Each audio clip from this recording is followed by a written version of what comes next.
আপনার পাশের ঘরের হিন্দু ভাইটার সাথে যখন কথা বলবেন প্রথমেই বলবেন ইসলাম খুব কঠিন, নাকি কি বলবেন? কি বলবেন? সহজ। কতটা সহজ দেখেন, দাঁড়িয়ে নামাজ পড়া কি ফরজ, দাঁড়াতে না পারলে বসে নামাজ পড়লে কবুল করবে কে? অজু করে নামাজ পড়া কি ফরজ। পানি নাই, তায়াম্মুম করলে কবুল করবে কে? বিয়েতে মোহরানা দেওয়া কি ফরজ। এখন মোহরানা নাই, এক সাহাবী বললে ইয়া রাসূলুল্লাহ বিয়ে করব, বিশ্বনবী সাল্লাল্লাহু আলাইহি ওয়াসাল্লাম বললেন মোহরানা আছে? নাই। কি আছে? কই কিচ্ছু নাই। তো কিচ্ছু না থাকলে বিয়ে করবা কেমনে? কোরআন পারো? সাহাবী রাদিয়াল্লাহু আনহু বললেন পারি। এক মেয়েকে বললেন তুমি পারো? কয় না পারি না। বিশ্বনবী বললেন আসো বিয়ে পড়াই দেই। দুইজনের বিয়ে পড়াই দিলেন।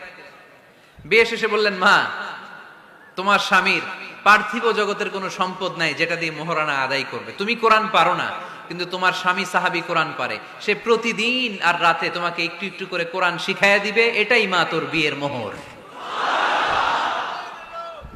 ইসলাম খুব কঠিন না?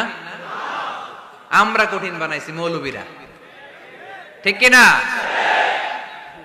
কেউ যদি ইসলামকে কঠিন ভাবে আপনার কাছে উপস্থাপন করে বাগের বাচ্চার মতো দাঁড়িয়ে বলবেন লা ইউকাল্লিফুল্লাহু নাফসান ইল্লা উসআহা, আল্লাহ সাধ্যের বাইরে কারো উপর কোনো নিয়ম চাপায় দেয় না, জোরে কোন ঠিক কিনা?